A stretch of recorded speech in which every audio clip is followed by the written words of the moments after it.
What is up guys, Andy Forrester, Dean Runner here. Welcome back to another video, and today I'm sharing with you guys my top 5 most surprisingly enjoyable running shoes that I've tested this year.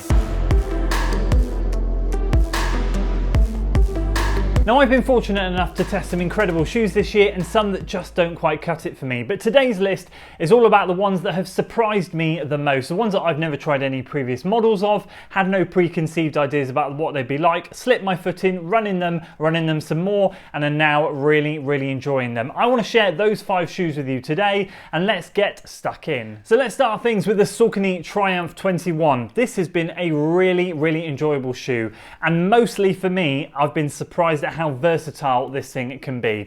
So a lot of you guys know that I've tested a lot of Saucony shoes, but I've never tried a Triumph until recently. My previous daily trainer experience was more around the Ride 15 and 16 most recently. Tried the Guide 16, but also the Saucony Endorphin Shift 3. So to try this thing is brilliant. It's everything that I wanted a Saucony daily trainer to be and more. That mostly comes down to the PWRRUN Plus midsole. That perfect blend of cush, squish and bounce. It's got everything. But as I said, versatility is the name of the game with this one. So for the weight of this shoe, which is on the slightly heavier side in my UK size 13, it can handle easy and moderate paces very well. That's what I want in a daily trainer, or I should say an easy maybe recovery day shoe.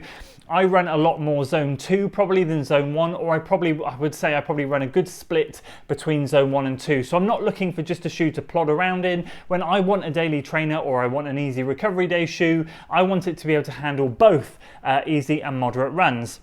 The moderate run was the first thing I did in this shoe. It completely took me by surprise as to how good it was. Did an easy run in it, absolutely loved it, and I believe since I've done another easy or moderate run in it, and I just can't wait to put more miles in it. So this thing really did shock me. The midsole is absolutely brilliant. Comfort with all Saucony shoes is great, but again, this thing does such a good job, and it just eats up the miles so well. And then we'll move on to this little beauty, the On Cloud Stratus 3. This one really took me by surprise. I have quite honestly fallen in love with this shoe, and I'm starting to gravitate it towards for a lot of runs in terms of easy and moderate running. Very similar to the Triumph in terms of what I want to use it for, and again, this is heavier than the Triumph, but what this thing has a little bit more over the Triumph is it has a bit more responsiveness, a little bit less sink and bounce, but a lot more propulsion. So if you think of the Triumph as that perfect 50-50 blend where you sink in and you bounce off, I'd say this is more of a 30-70 blend where you don't sink quite as much, but you really do get that propulsion, and that's a combination down to the foam, but also there is a plate in here as well. But as I said, this is one of my heaviest shoes I own, but it handles easy and moderate miles so well. Now, there's been a lot of shoes I've tested lately, and I've been testing them out on easy and moderate runs. Some handle each of them really well, like this one and the Triumph. Others only really handle easy runs, and when they push to a zone 2 run, they're not quite as good, not as responsive, maybe not giving me what I need to in a shoe. So for me, I've got to say this one is brilliant. The only downside I could ever mention about this one really is the weight. It is a bit heavier, and I think they could shave a little bit of cushion off maybe. A few overlays here and there could be ditched just to bring it down 10-20 grams, and if it did do that in the future version, you really would be talking about quite an impeccable shoe. So yeah, this one has really taken me by surprise. And the final one in this kind of like easy daily trainer range that I really want to shout about is this Asics Gel Cumulus 25. This is a bit special, and this really is flying under the radar. I don't see a lot of chatter about this shoe on social media and stuff, and I'm really surprised. Let me give you a little bit of a rundown as to why. Very similar to the Triumph in terms of that beautiful 50-50 split, sink and bounce, that perfect split of cush. You know what Flight Foam Blast Plus gives you. It's lovely and soft and cushioned, but the bounce, the responsiveness you get from the shoe is also great. And again, these are the 3 shoes that I've really honed in on that I'm trying to split my easy and moderate runs in. Difference is this one's now taken a long run. I was like, which one of these 3 should I use for the long run? And I'm like, I want to go for this one, and it just did so well. I loved it. Again, it handles zone 1 and zone 2 stuff perfectly. A little bit lighter, I think, than the other 2. Not much, we're only talking a couple of grams, but it is the lightest one of the 3, I believe.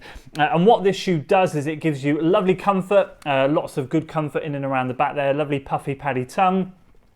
Good ventilation in the toe box, not much ventilation elsewhere, a bit thicker around the back, but good ventilation here, and a good wide platform to land on. So if you think back, I don't know how many of you have been subscribed to me since the Nova Blast version 1 videos, but when I picked that up, there was so much talk about the Evo ride, the Glide ride, and whatever that horrific racing shoe was that really never took off in that trilogy, and no one really picked up the Nova Blast. So I'm like, well, I'll do it because it looks pretty unique. Let's try the Nova Blast. And yeah, as you've probably seen on my channel, those videos absolutely blew because I probably was one of the only people at the time covering that shoe, and I loved it. It was incredible. And since then, we all know the hype around the Nova Blast generated across social media. Version 2, version 3, they're all fantastic. And what this does is it gives you the comfort and the squish of the Nova Blast, but a bit more of a stable platform. As I said, a wider base, a little less edgy, a little bit more comfortable. But it gives you that enjoyment that you get from the Nova Blast with the foam. So this really does spark happy memories, and it's non-comparable to the Nova Blast in terms of this is a lot heavier, but there's a lot of similarities in the way the foam feels. And yeah, I've got to say, this is another little gem from Asics. And here we go on to the Puma Deviate Nitro Elite.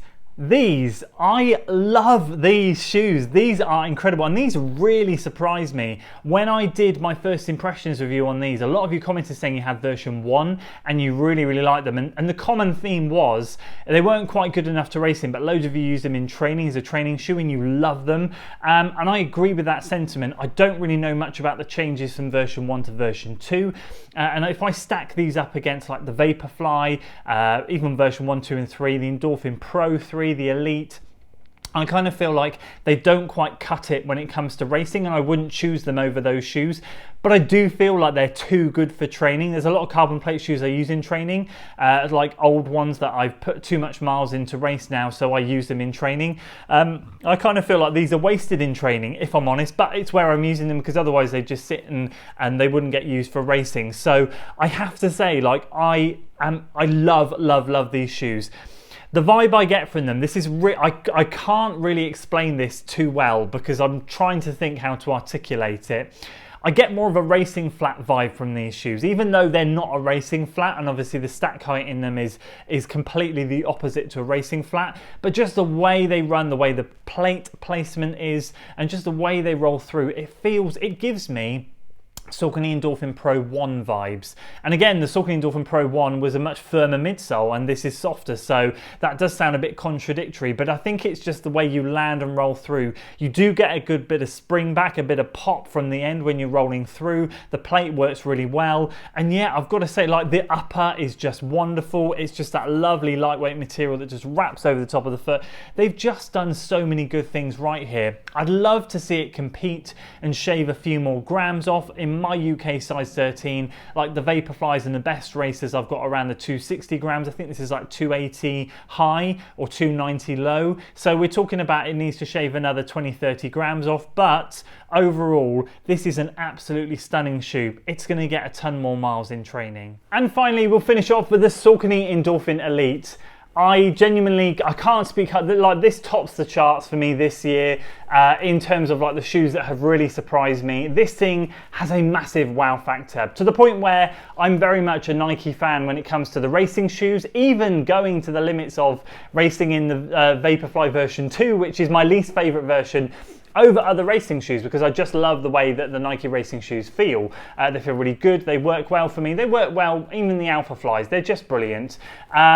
The only other racing shoes that I've used in the last 2 years are the Saucony Endorphin Pro 3 and the Saucony Endorphin Pro 1. And now it's all going to change again because we're going to be racing this weekend in the Saucony Endorphin Elite. These are getting the nod, and potentially, if it goes well, they'll get the nod for next month's Goal Half Marathon. I love these shoes, same weight as the Vaporfly version 3. I did a test recently on the channel where you can check that video out. I would say I was marginally more efficient in this shoe than the other one. And the Vaporfly, very minimal difference, but do you know what, over 13.1 miles, I'll take that, and for me, a much more enjoyable ride.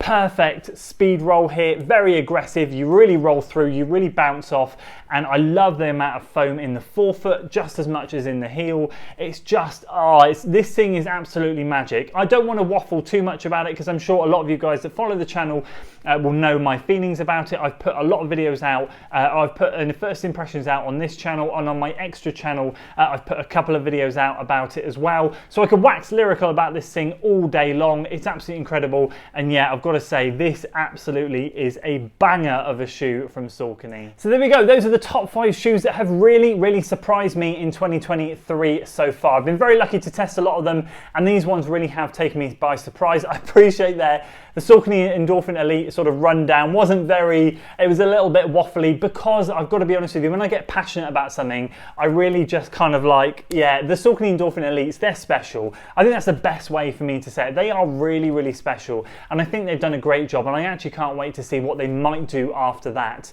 because for me as a racing shoe, to try and top what they've done here would be pretty magic again. But yeah, I'd love to hear your guys' thoughts on these shoe selections. Have you got any of them? What are your thoughts? And are you thinking of picking any of these up? If you can, I really would recommend grabbing any of them. They're all fantastic, and they're all getting a lot of use in my rotation.